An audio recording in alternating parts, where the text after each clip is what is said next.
Hello दोस्तों, कैसे हैं आप सब। मैं अक्षय कुमार एक बार फिर से उपस्थित हूं आपके सामने इंडियन ज्योग्राफी के लेक्चर के साथ। स्वागत करता हूं आपका हमारे इस यूट्यूब प्लेटफॉर्म वेद स्टडी ग्रुप पे। तो चलिए आज हम ज्योग्राफी के अगले लेक्चर में देखते हैं क्या जानेंगे। ज्योग्राफी में पिछले लेक्चर में हमने क्या देखा, भारत की भारत की मृदाओं के बारे में या भारत के सॉइल के बारे में देखा, इंडिया के सॉइल के बारे में देखा था। उसके पहले हमने जलवायु देखा था या वर्षा के बारे में, मानसून के बारे में देखा था। तो जल और मृदा के बाद हमारा क्या आता है अगला टॉपिक, वनस्पति या वृक्ष के प्रकार, वनों के प्रकार को जानेंगे हम। यहाँ प्राकृतिक वनस्पति के बारे में देखेंगे कि कौन कौन से प्रकार के वृक्ष, पौधे और किस प्रकार के घास पाए जाते हैं भारत में, उसका विकास किस क्रम में हुआ है उसको देखेंगे यहाँ। और हम आगे क्या देखेंगे कि विभिन्न क्षेत्र के जो वनस्पतियां हैं, प्राकृतिक वनस्पतियां हैं, उसका विशेषता क्या है, कौन कौन से प्रकार के वृक्ष किन क्षेत्रों में पाई जाती है। तो आइए शुरू करते हैं हम अपने टॉपिक को, जो है हमारा भारत की प्राकृतिक वनस्पति। तो सबसे पहले तो हम यही जान लें कि वनस्पति किसको कहते हैं, प्राकृतिक वनस्पति किसे कहते हैं, या नेचुरल वेजिटेशन क्या होता है।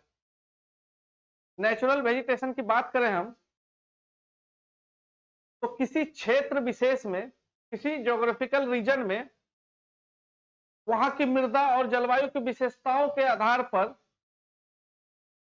बिना किसी हस्तक्षेप के, हस्तक्षेप से मतलब है मानवीय हस्तक्षेप के, बिना किसी मानवीय हस्तक्षेप के क्या है, क्षेत्र विशेष में जलवायु और मृदा की विशेषताओं के आधार पर बिना हस्तक्षेप के या स्वतंत्र रूप से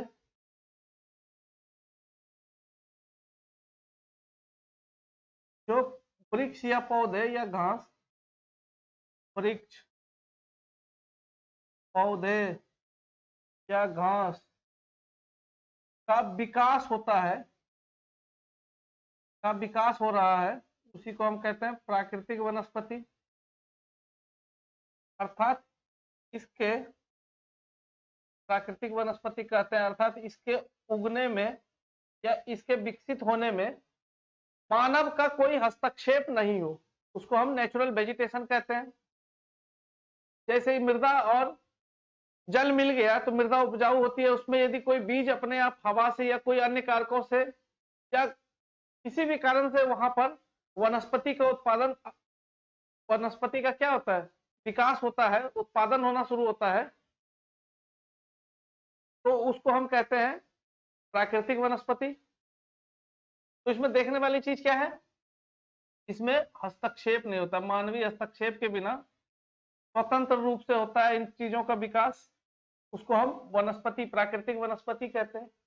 इसके अंतर्गत हम वनों के बारे में अध्ययन करते हैं, वनों के बारे में जानते हैं। हम प्राकृतिक वनस्पति के अंतर्गत वनों का अध्ययन करेंगे, कौन कौन से प्रकार से वन किन किन क्षेत्रों में भारत में पाए जाते हैं, वनों के बारे में हम अध्ययन करेंगे। यहाँ वनस्पति क्या है देख लिया हमने, तो आइए हम शुरू करते हैं। सबसे पहले अब हम क्या जानना कोशिश करेंगे कि ये जो वनस्पतियां हैं, क्षेत्र विशेष में जो वनस्पतियां हो रही है, उसका विकास देखने को मिलता है, उसके कारण क्या है, कौन कौन से कारण प्रभावित करते हैं। तो क्या होगा हमारा पहला, वनस्पति को प्रभावित करने वाले हमारे कारक कौन कौन से हैं। प्राकृतिक वनस्पति को प्रभावित करने वाले कारक, फैक्टर्स,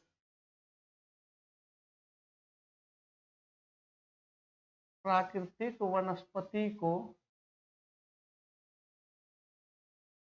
प्रभावित या नियंत्रित करने वाले कारण,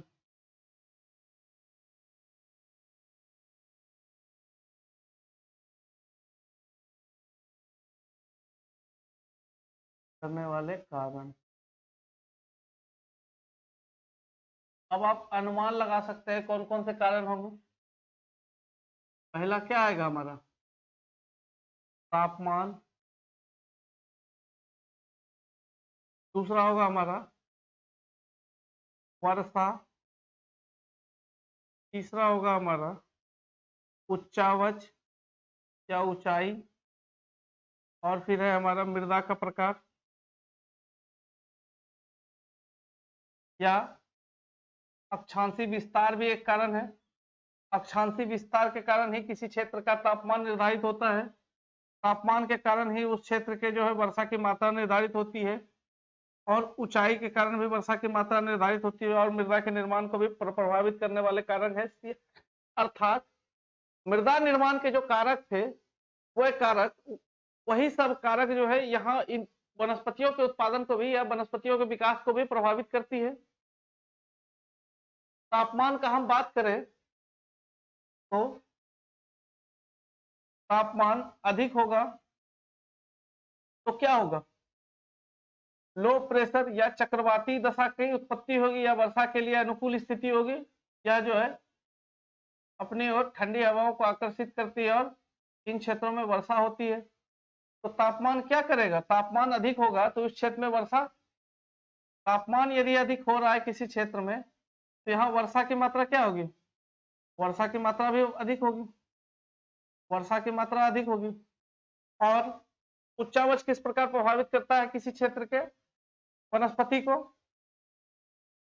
उच्चावच जब अधिक होगा ऊंचाई में वृद्धि के साथ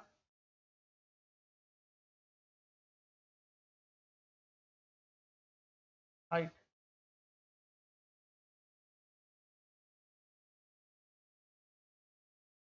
हाइट बढ़ेगा, ऊंचाई में वृद्धि होती है तो क्या होता है, तापमान में गिरावट, तापमान में गिरावट के साथ साथ क्या देखने को हमको मिलेगा, वर्षा की मात्रा में भी गिरावट होगा। और यह जो है तापमान प्रभावित करती है मृदा को भी। तो मृदा का भी जो है विकास किस प्रकार होता है उसको हमने पिछले लेक्चर में देखा कि तापमान किस प्रकार डिसाइड करती है हमारे मृदा के निर्माण को। तो यही सारे कारक मिलकर वनस्पति के विकास को भी प्रभावित करते हैं। तो मृदा का जिस प्रकार हमने देखा था या मानसून के जलवायु के सेक्शन में हमने देखा था कि पश्चिमी घाट कुछ क्षेत्रों में वर्षा अधिक होती है, कुछ क्षेत्रों में उसके बाद क्रमशः कम होती है। वर्षा की बात करें, वर्षा की बात करें तो यह हमारा पश्चिमी घाट, इसके पश्चिमी ढाल पर वर्षा अधिक होती है। पश्चिमी घाट, नॉर्थ ईस्ट, गारो खासी, जयंतिया, इस क्षेत्रों में वर्षा अधिक होती है और अंडमान में वर्षा अधिक होती है। इन क्षेत्रों में वर्षा अधिक होती है। कितनी अधिक होती है, इन क्षेत्रों में वर्षा की मात्रा 200 सेंटीमीटर से भी अधिक होती है। इसी वर्षा की मात्रा के आधार पर हम निर्धारित करते हैं। इसके बाद जब इस क्षेत्र में जाए प्रायद्वीपीय पठारी के क्षेत्र में तो वर्षा की मात्रा क्रमशः पश्चिम से पूर्व की ओर घटती है। मानसून की एक जो है शाखा बंगाल की खाड़ी से या पूर्वी तट से भारत में प्रवेश करती है, उत्तर भारत के मैदानों में। यहाँ से वर्षा की मात्रा क्रमशः क्या होती है, कम होती जाती है। उसी प्रकार एक यह जो शाखा इधर से वर्षा की मात्रा कम होती जाती है। तो वर्षा की मात्रा एक प्रमुख निर्धारक है, हमारे वनस्पति को प्रभावित करने वाले प्रमुख कारकों में से एक क्या है, वर्षा की मात्रा। उसी क्रम में वनस्पतियों का भी विकास हुआ है। वर्षा की मात्रा जिस प्रकार घटते जाती है तो क्रमशः सदाबहार प्रकार के वन, उसके बाद आर्द्र सदाबहार वन, आर्द्र पर्णपाती वन, पर्णपाती वन, उसके बाद क्या देखने को मिलता है हमको, कटीली झाड़ियां, उसके बाद घास के मैदान और अंत में मरुस्थली प्रकार के वन देखने को मिलते हैं। वहीं पर्वतीय क्षेत्रों की बात करें तो पर्वतीय क्षेत्रों में भी अलग अलग ऊंचाई में वृद्धि के साथ अलग अलग प्रकार के हमको वनस्पति देखने को मिलते हैं। तो आइए हम देखें, शुरू करते हैं। भारत में जो प्राकृतिक वनस्पतियां पाई जाती है उनके प्रकारों को देखते हैं। तो एक प्रमुख कारक क्या है इसको निर्धारित करने वाला, तापमान और वर्षा की मात्रा प्रमुख फैक्टर है। वर्षा की मात्रा प्रमुख फैक्टर है। वर्षा की मात्रा इधर से हम यदि पूर्वी मानसूनी पवनों की बात करें जो पूर्वी भारत से प्रवेश करती है तो पश्चिम की ओर वर्षा की मात्रा कम होगी। इसके द्वारा भी जो है यहाँ वर्षा की मात्रा कम होगी क्रमशः। यहाँ से जो नर्मदा, तापी, भ्रंश घाटी से प्रवेश करती है मानसूनी धाराएं, शाखाएं, वह भी जो है क्रमशः पश्चिम से पूर्व की ओर वर्षा की मात्रा कम होती जाएगी। प्रायद्वीपीय पठारी क्षेत्र में वर्षा की मात्रा जो है कम होती है। छाया वृष्टि क्षेत्र कहते हैं इसको, क्योंकि पश्चिमी घाट के पूर्व में जो मानसूनी पवने हैं उनके द्वारा जलवाष्प की मात्रा कम हो जाती है और उस क्षेत्र में वर्षा की मात्रा उसी अनुपात में हमको कम देखने को मिलती है। तो आइए शुरू करें हम भारत के वनस्पति को।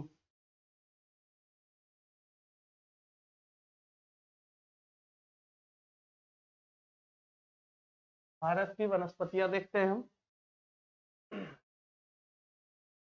भारत की वनस्पतियां, तो वर्षा की मात्रा, एक आप चार्ट बना लीजिए, काफी आसानी से इसको हम कवर करेंगे। सबसे पहला फैक्टर है हमारा वर्षा की मात्रा। वर्षा की मात्रा,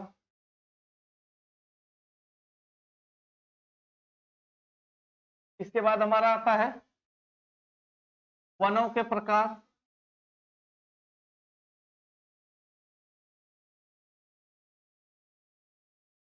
वनों के प्रकार, तीसरा हमारा फैक्टर क्या है, वनस्पतियां या वृक्षों के प्रकार।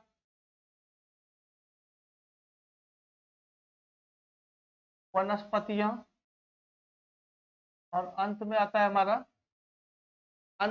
हमारा क्षेत्र, किस क्षेत्र में यह जो है इस प्रकार के वनस्पतियां पाई जाती है। इसको हम काफी आसानी से याद रख सकते हैं, इसलिए हमने ये विधि अपनाई है, चार्ट विधि। वर्षा की मात्रा जहां 250 सेंटीमीटर से अधिक पाई जाए, वर्षा की मात्रा 250 सेंटीमीटर से अधिक होगी, तो यहाँ सदाबहार प्रकार के वन पाए जाएंगे। सदाबहार वन किसे कहेंगे, सदाबहार वन। सदाबहार प्रकार के वन या वृक्ष पाए जाते हैं। सदाबहार वृक्ष किसे कहते हैं, जिसकी पत्तियां पूरे वर्ष इससे लगी हो, अर्थात यह जो हो, इसकी पत्तियां कभी झड़ती नहीं हो, जिसके कारण यह जो है हमेशा हरी भरी दिखती है। यह अच्छे वन जो है हमेशा हरा भरा दिखता है। इनकी पत्तियां किसी भी ऋतु में अपना, इन वृक्षों की पत्तियां, इन वन के वृक्षों की पत्तियां किसी भी ऋतु में गिरती नहीं है, जिसके कारण हमेशा यह हरा भरा दिखता है। उसे सदाबहार वन कहते हैं। सदाबहार वन के लिए कंडीशन क्या है, वर्षा की मात्रा अधिक हो और तापमान भी अधिक हो। तापमान के कारण ही वर्षा निर्धारित होती है। वर्षा की मात्रा, जैसे हम देखें, यह हमारी पृथ्वी है, 0 डिग्री विषुवत रेखा। सूर्य की सीधी किरणें इस पर पड़ती है वर्ष भर। यह जो क्षेत्र है विषुवत रेखी क्षेत्र, यहाँ सालों भर वर्षा होती है और 200-250 सेंटीमीटर से अधिक होती है, जिसके कारण इस क्षेत्र में सदाबहार प्रकार के वन पाए जाते हैं। सदाबहार वन पाए जाते हैं। सदाबहार वन की विशेषता क्या है, एक तो इन वनों के वृक्षों के पत्ते किसी भी ऋतु में झड़ते नहीं है, हमेशा सदाबहार दिखता है। और इसमें स्तरीकरण देखने को मिलता है, इन वनों में स्तरीकरण देखने को मिलता है, अर्थात यहाँ इस प्रकार वनों का स्तरीकरण देखने को मिलता है। पहले सर्वाधिक ऊंचे वृक्ष, मध्यम ऊंचाई वाले वृक्ष और छोटे ऊंचाई वाले वृक्षों की एक स्तर देखने को मिलता है। इसका क्या कारण है, इन वृक्षों के कारण इनको सूर्य की किरणों की प्राप्ति कम होती है, जिसके कारण इसका पर्याप्त विकास नहीं होता। तो यह देखने को हमको मिलता है कहाँ, सदाबहार प्रकार के वनों में। इसी पर देखें सदाबहार वन में, तो हमको रोजवुड, महोगनी, कौन कौन से वृक्ष देखने को मिलते हैं, रोजवुड, महोगनी, अबुनास,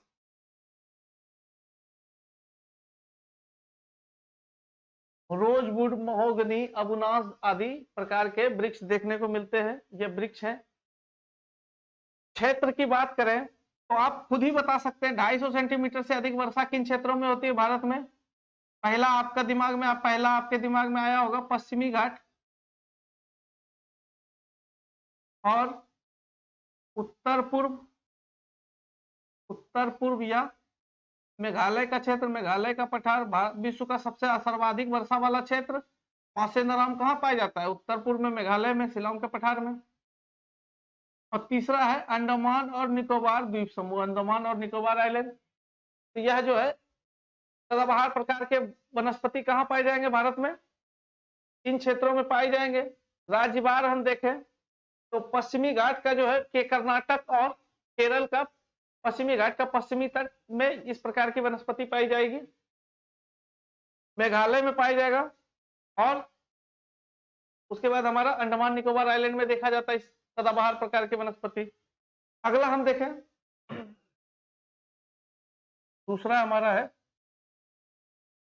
200 से 250 सेंटीमीटर तक वर्षा हो, 200 से 250 सेंटीमीटर तक वर्षा हो, इसको हम कहेंगे अर्ध पर्णपाती वन, अर्ध सदाबहार वन। अर्ध सदाबहार वन, अर्ध सदाबहार वन की क्या विशेषता है?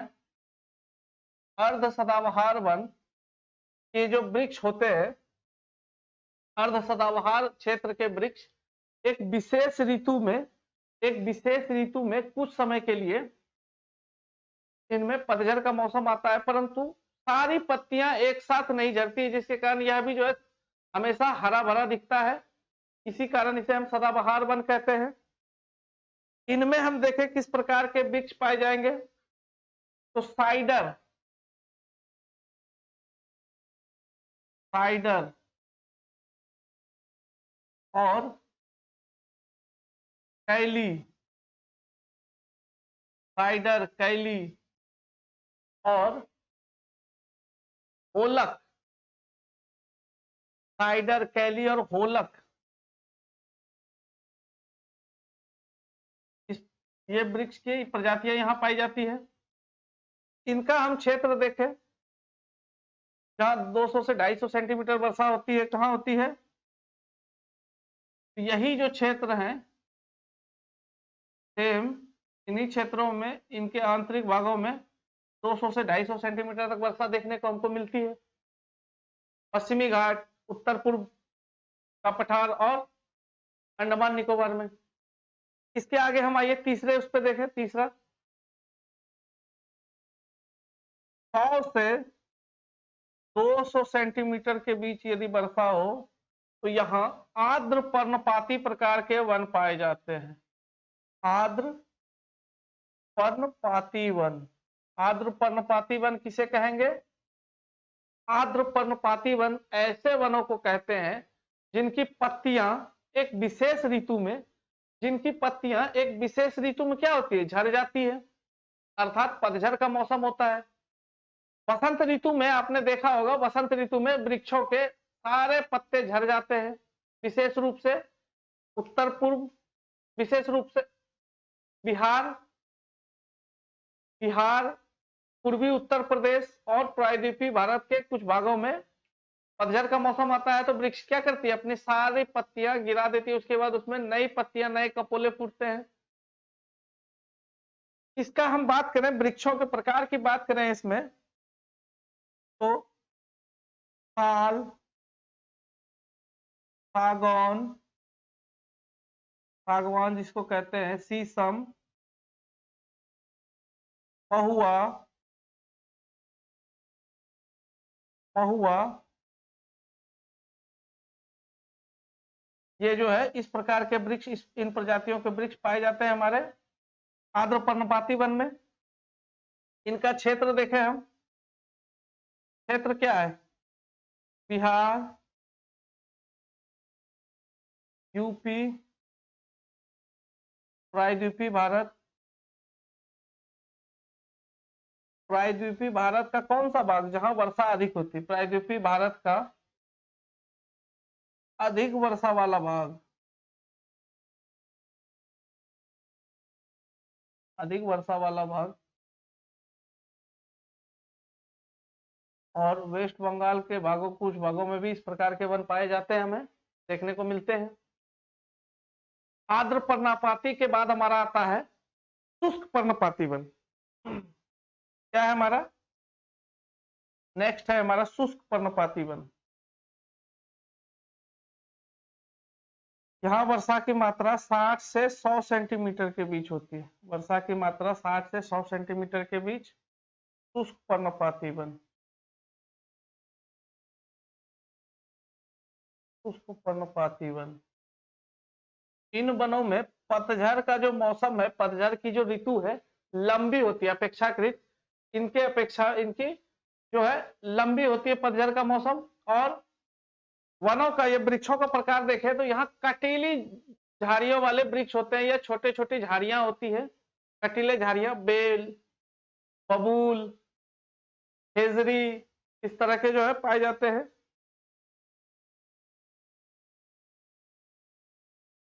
नीम, बबूल, बेल, खेजरी आदि वृक्ष कहाँ पाए जाते हैं? शुष्क पर्णपाती वन में। इनका क्षेत्र क्या है?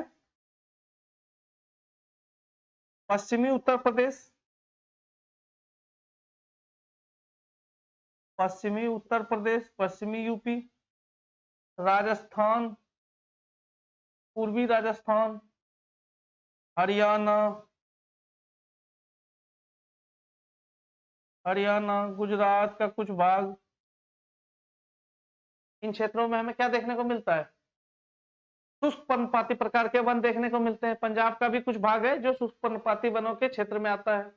दिल्ली, इन क्षेत्रों में छोटे वृक्ष मिलते हैं या झाड़ियों के आकार का वृक्ष, झाड़ियां मिलती है, जहां जिसमें हम क्या देखते हैं? नीम, बबूल, बेल, खेजरी आदि के वृक्ष हमें देखने को मिलते हैं। इसके बाद हम आगे बात करें तो पहले तो आप इसको नोट कर लीजिए या इसका स्क्रीनशॉट ले लीजिए आप, ताकि आपको आसानी हो।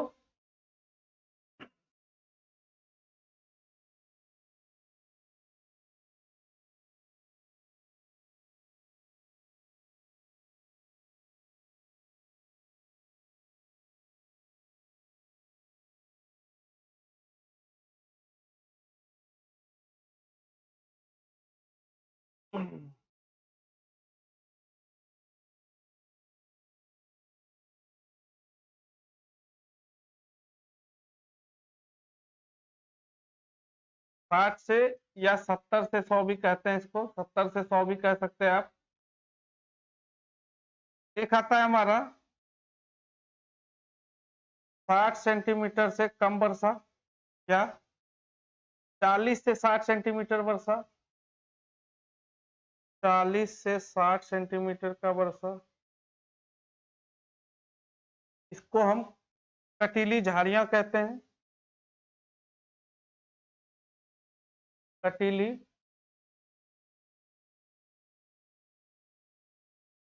कटीली झाड़ियां यहाँ यहाँ भी हमें क्या देखने को मिलती है? यही जो वनस्पति है यह देखने को मिलती है। इसमें एक दो चीजें आप और नोट कीजिए। अमलतास, अमलतास, स्पष्ट विभाजन, इन दोनों का जो है स्पष्ट विभाजन हमें देखने को, इन दोनों का विभाजन स्पष्ट जो है नहीं दिखता है। जैसे हम पीछे जाते पश्चिम की ओर जाते जाएं तो यह क्रमशः क्या है? पहले हमें नीम मिलेगा, अमलतास मिलेगा, उसके बाद पश्चिम में जाए तो बबूल, बेल और खेजरी का वृक्ष देखने को मिलते हैं, और वह जल की मात्रा पर निर्धारित होता है। तो कटीली झाड़ियां देखने को मिलती है। शुष्क पर्णपाती वन के बाद हमें क्या देखने को मिलती है? कटीली झाड़ियां। इसके बाद हमारा आता है सवाना घास के मैदान। इसके बाद क्या है हमारा? सवाना घास के मैदान।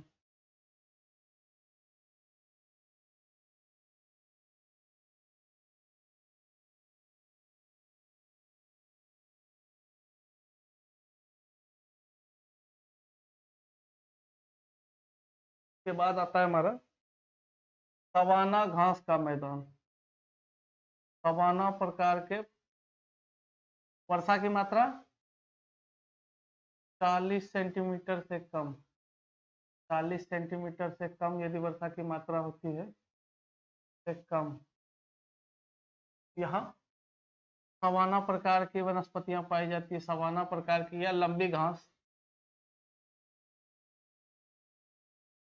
तो हमें क्या देखने को मिलेगा? यह वनस्पति लंबे घास देखने को मिलते हैं, लंबे घास देखने को मिलते हैं। क्षेत्र की बात करें तो कौन सा क्षेत्र है यह? क्षेत्र की बात करें तो राजस्थान,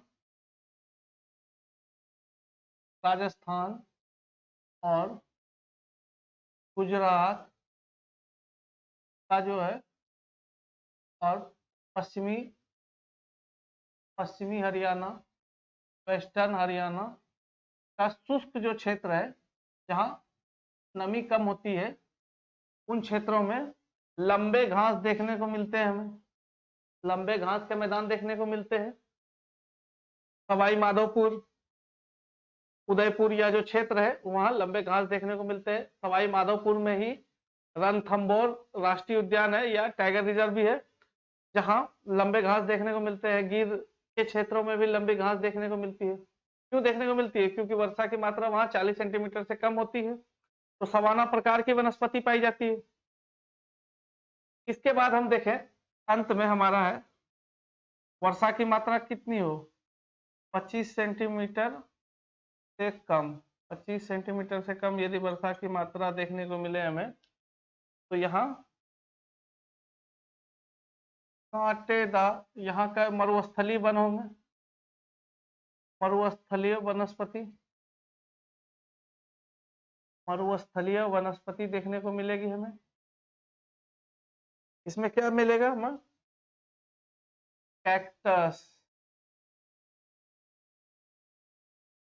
नागफनी, अकेसिया। इनकी क्या विशेषता है? मरुस्थलीय वनस्पति की विशेषता है कि इनके जो है पत्तियां जो है जलवाष्प का या वाष्पीकरण की दर को कम करने के लिए इनकी पत्तियां रूपांतरित होकर कांटों में बदल जाती है, अर्थात कांटे के रूप में हो जाती है। और तना क्या होता है? इसका तना मांसल होता है, जिसपे जल का संग्रहण होता है ताकि वह लंबे समय तक सरवाइव कर सके इस वेदर में, क्लाइमेट में। तो ये है हमारी भारत के वनस्पतियों का या वनों का वितरण, भारत के प्राकृतिक वनस्पतियों का वितरण। जहां वर्षा 200 सेंटीमीटर से अधिक होगा तो किस प्रकार के वन पाए जाएंगे? सदाबहार प्रकार के वन पाए जाएंगे। और 200 से 250 सेंटीमीटर आता है तो अर्ध सदाबहार, 250 से अधिक तो सदाबहार, 100 से 200 आर्द्र पर्णपाती, 60 से 100 या 70 से 100 तो शुष्क पर्णपाती। उसके बाद 40 से 60 सेंटीमीटर वर्षा होती है तो क्या देखने को मिलता है हमें? तो हमें कटीली झाड़ियां या कटीले वन देखने को मिलते हैं। इसके पश्चात हम 40 सेंटीमीटर से कम की बात करें तो सवाना प्रकार की वनस्पति, और 25 सेंटीमीटर से कम वर्षा वाले क्षेत्रों में मरुस्थलीय प्रकार की वनस्पतियां देखने को मिलती है। कौन कौन से वृक्ष कहाँ पाए जाते हैं यह आपने देख लिया होगा। और क्या है हमारा? इसके बाद हम देखें वनस्पतियों के वितरण में,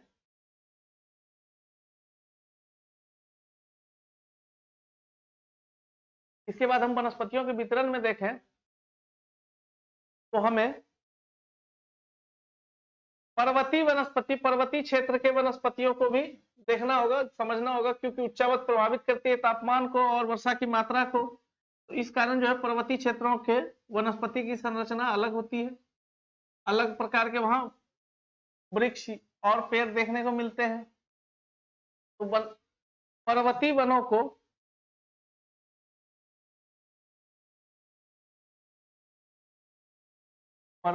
को हम दो भागों में बांटते हैं।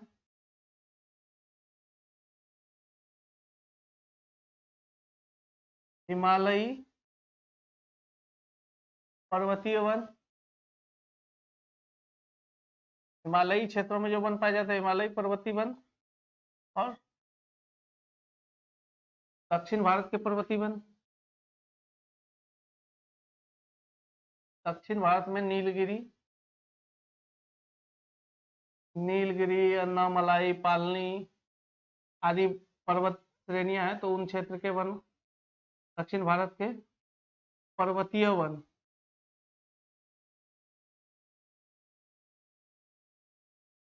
पर्वतीय वन,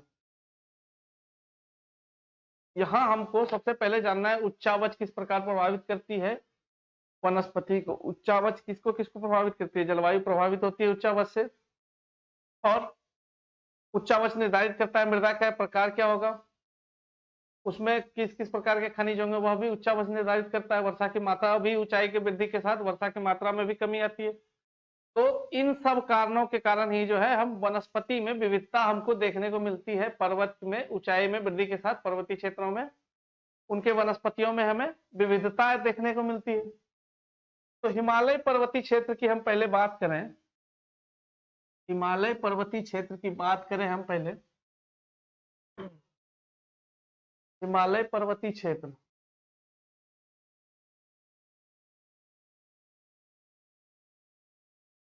हिमालय पर्वतीय क्षेत्र, तो इसमें क्या देखने को हमें मिलता है, ऊंचाई में वृद्धि के साथ वनस्पतियों के प्रकार में, टाइप में डिफरेंस हमको देखने को मिलता है।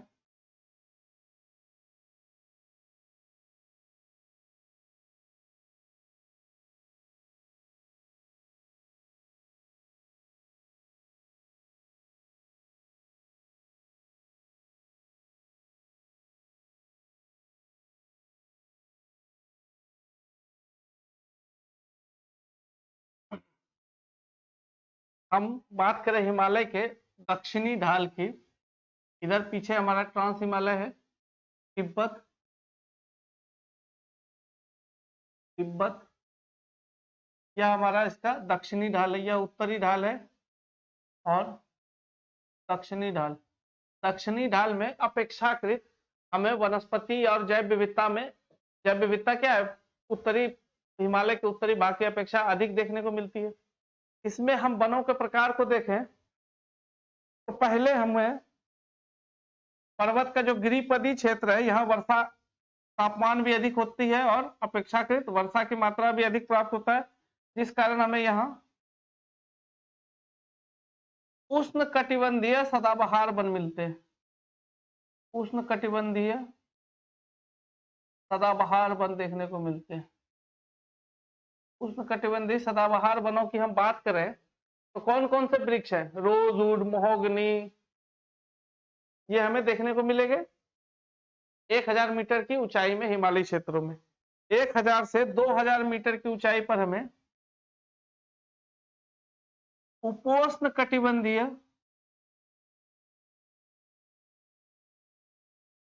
उपोष्ण कटिबंधीय वृक्ष हमें देखने को मिलते हैं, उपोष्ण कटिबंधीय वन देखने को मिलते हैं, जिसमें हमें ओक,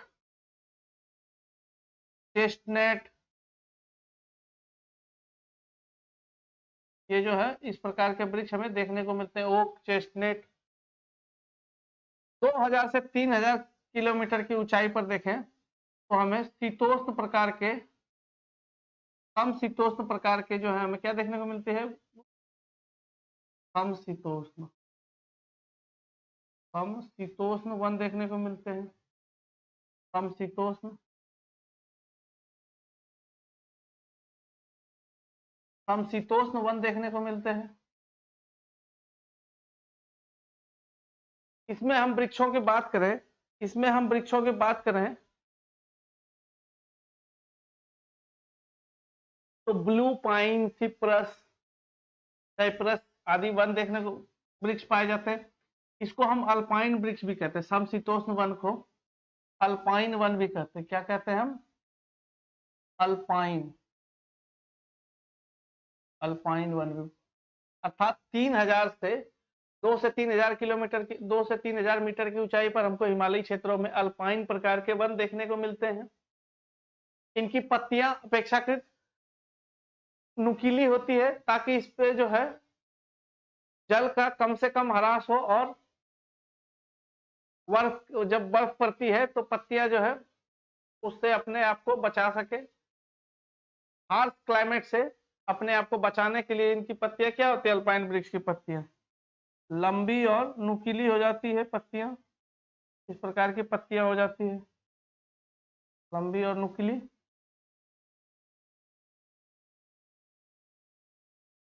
लंबी और नुकीली पत्तियां होती है इनकी अल्पाइन वृक्ष की।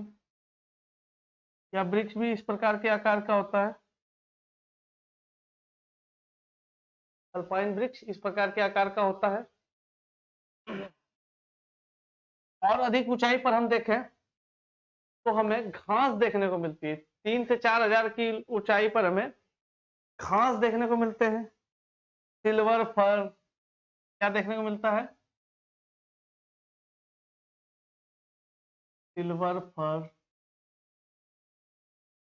और 4000 से अधिक ऊंचाई पर हमें टुंड्रा प्रकार की वनस्पति देखने को मिलती है। कौन सी वनस्पति? टुंड्रा वनस्पति। 25 सेंटीमीटर से कम वर्षा और तापमान नेगेटिव में। टुंड्रा वनस्पति में हमें मॉस और लाइकेन देखने को मिलता है। मॉस और लाइकेन देखने को हमें कहाँ मिलता है? 4000 से अधिक ऊंचाई पर, 4000 मीटर से अधिक ऊंचाई पर हिमालयी पर्वतीय क्षेत्रों में। इसी प्रकार उत्तर पूर्व के मैदानी पर्वतीय क्षेत्रों में, उत्तर पूर्व के पर्वतीय क्षेत्रों में भी वनों का क्रम यही है, परंतु ऊंचाई में उसकी ऊंचाई अपेक्षाकृत कम है, तो इनमें जो है परिवर्तन हमको कम ऊंचाई पर ही देखने को मिलने लगता है। उत्तर पूर्व के पश्चात हम बात करें दक्षिण पर्वतीय क्षेत्रों की। हिमालयी पर्वतीय क्षेत्र का देख लिया, हिमालयी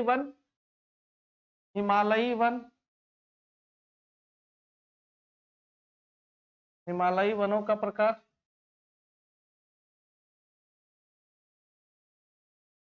हिमालयी वनों का प्रकार क्या है हमारा? आप इसको स्क्रीनशॉट ले लीजिए, बाद में आपको ये चीजें समझने में आसानी होगी।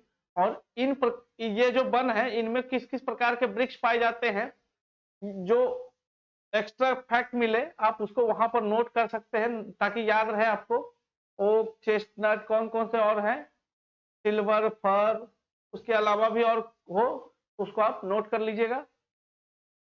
फिर आगे हम बढ़े। इसके बाद हमारा आता है दक्षिण का। दक्षिण में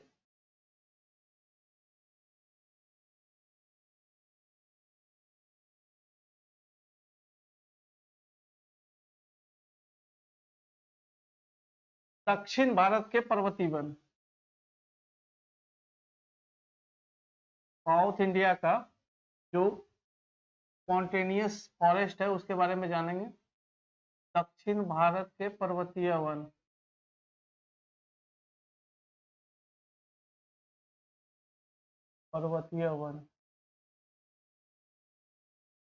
दक्षिण भारत के पर्वतीय वन की बात करें तो दक्षिण भारत में पर्वतों में, दक्षिण भारत के पर्वतीय क्षेत्रों की औसत ऊंचाई क्या है? हिमालय की अपेक्षा काफी कम है। औसत ऊंचाई 1500 मीटर। यहां हम देखें 1000 मीटर की ऊंचाई तक उपोष्ण प्रकार की अपेक्षाकृत तापमान भी क्या है इस क्षेत्र में? विषुवत रेखा से नजदीकी होने के कारण तापमान भी अधिक होती है, तो इसे इधर उपोष्ण कटिबंधीय जलवायु, उष्ण कटिबंधीय, हमें उष्ण कटिबंधीय वनस्पति देखने को मिलती है। उष्ण कटिबंधीय और या उपोष्ण कटिबंधीय दोनों प्रकार की वनस्पतियां हमें देखने को मिलती है। या इसको यह कहें 500 मीटर तक हमें उष्ण कटिबंधीय और उसके पश्चात उपोष्ण कटिबंधीय वनस्पति देखने को मिलती है। और 1000 मीटर से 1200 मीटर से ऊपर जाने पर हमें समशीतोष्ण प्रकार के वन देखने को मिलते हैं। समशीतोष्ण वन देखने को मिलते हैं, समशीतोष्ण प्रकार के वन, जिसको दक्षिण भारत में सोला वन या सोलाज कहते हैं। क्या कहते हैं? सोला वन या सोलाज किसको कहते हैं? दक्षिण भारत के समशीतोष्ण वन को सोला वन या सोलाज कहते हैं। इसी को क्या कहते हैं केरल और कर्नाटक में? सोला वन या सोलाज कहते हैं। सोलाज कहते हैं इसको। कौन सा क्षेत्र है यह? नीलगिरी पर्वतीय, दक्षिण भारत के पर्वतों की बात करें तो नीलगिरी, अन्नामलाई,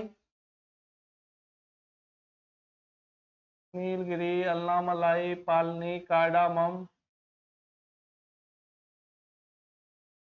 इन क्षेत्रों में जो समशीतोष्ण प्रकार के वन पाए जाते हैं उसको सोला वन कहते हैं। तो यदि आपसे प्रश्न पूछा जाए कि नीलगिरी के सोला वन को नीलगिरी के 16 वन को, नीलगिरी के समशीतोष्ण वन को क्या कहते हैं? 16 वन कहते हैं। यही आंसर है अब आपका। यह है दक्षिण के पर्वतीय क्षेत्रों के वनस्पति के बारे में। इसके बाद हम आगे बढ़े, दक्षिण के पर्वतीय क्षेत्रों के वन, आगे हमारा क्या होगा?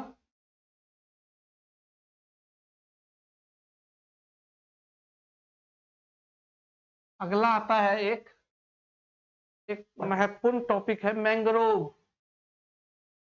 मैंग्रोव वन, मैंग्रोव वन किसे कहते हैं?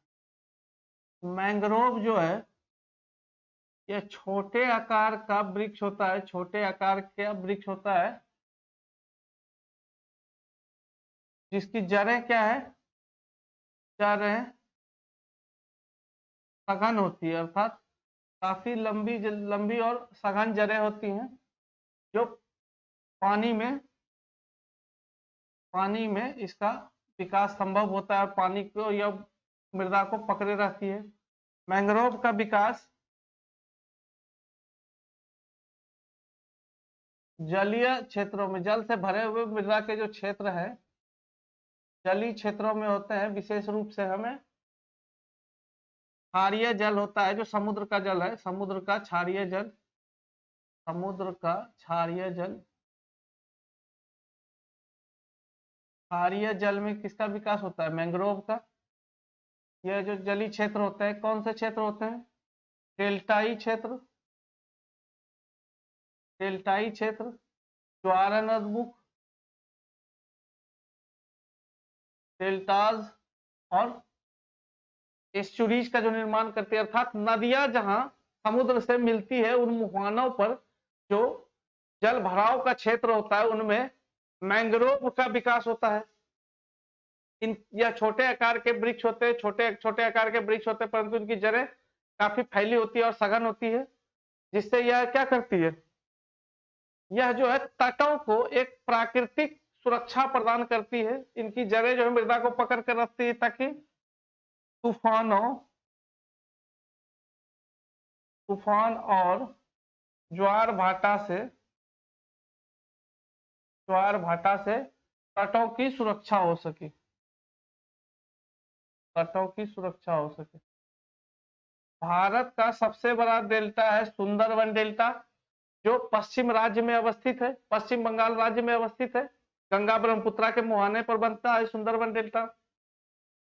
और जो भी तटीय क्षेत्र है जहां नदियां मिलती है उन क्षेत्रों में मैंग्रोव का विकास हमें देखने को मिलता है। तो एक प्रश्न हमारे एग्जाम में कई दफा पूछा जाता है कि मैंग्रोव का विकास सर्वाधिक किस राज्य में है, या सर्वाधिक मैंग्रोव किस राज्य में है? तो उसको भी देख लेते हैं। मैंग्रोव का क्रम,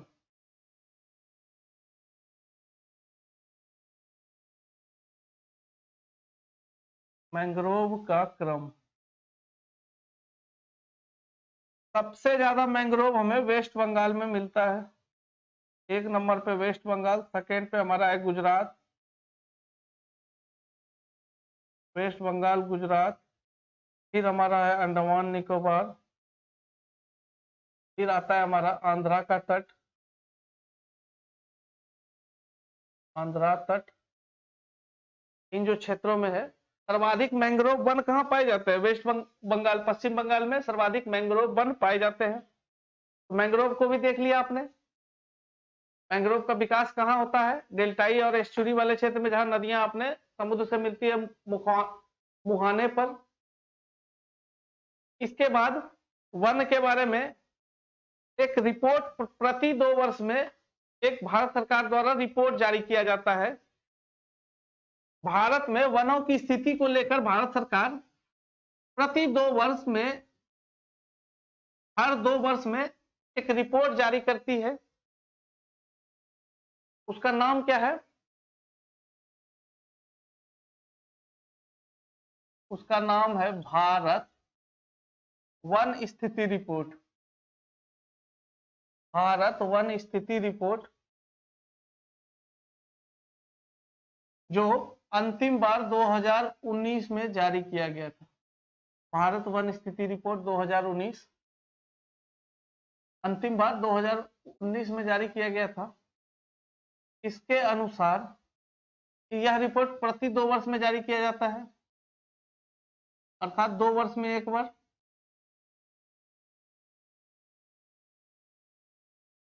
इसके अनुसार हम देखें तो भारत में वनों का प्रतिशत, भारत के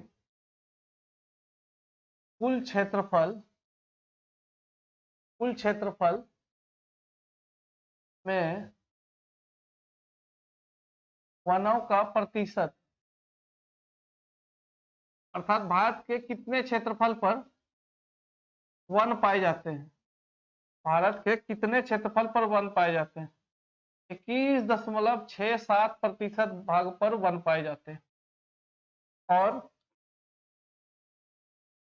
दूसरा देखें, भारत के क्षेत्रफल का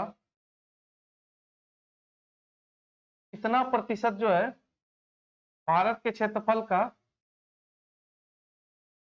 कितना प्रतिशत वृक्ष पाए जाते हैं, वृक्षों का आवरण कितना है। वृक्ष वनों से अलग किस प्रकार है, तो वृक्ष ऐसे वृक्ष जो शहरों में है हमारे, उन वृक्षों को भी हम वनों में शामिल उनको नहीं करते हैं, परंतु उनका जो है कुल जब हम देखते हैं कितना वन और वृक्ष है तो उसको शामिल किया जाता है। परंतु सिर्फ वृक्ष की बात करें तो भारत के क्षेत्रफल का वृक्षों के मामले में देखें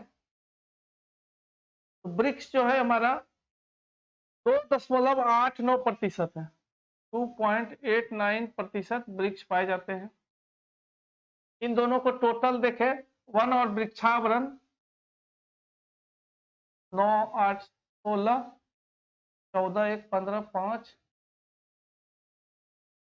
24.56% भाग जो है वन और वृक्षावरण का भाग कितना है भारत में, 24.56%। इसके बाद कुछ और तथ्य है जो हमें जानना चाहिए, एग्जामों में हमारे पूछे जाते हैं। जैसे भारत में सर्वाधिक वन प्रतिशत वाला राज्य, अर्थात राज्य के कुल क्षेत्रफल का सर्वाधिक प्रतिशत वन किस राज्य में है, मिजोरम में है। मिजोरम राज्य में सर्वाधिक वन है, 86% के आसपास क्षेत्रफल का 86% भाग वन है। उसके बाद आता है हमारा भारत में सर्वाधिक वन क्षेत्रफल वाला राज्य, सर्वाधिक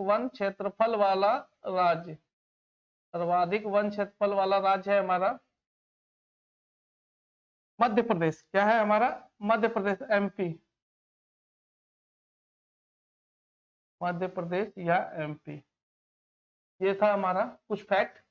मैंग्रोव भी देख लिया हमने, मैंग्रोव सर्वाधिक कहाँ पाया जाता है, वेस्ट बंगाल में। तो हमारा जो एग्जाम में सवाल हमारे एग्जाम में आएंगे, यदि वन स्थिति करंट का भी सवाल होगा तो आप उसको आसानी से सॉल्व कर सकते हैं।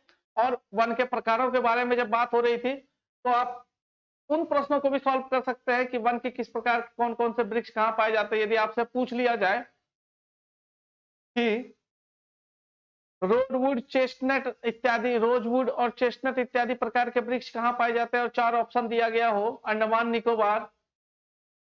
निकोबार, गुजरात, महाराष्ट्र और तेलंगाना, तो आप आसानी से बता सकते हैं।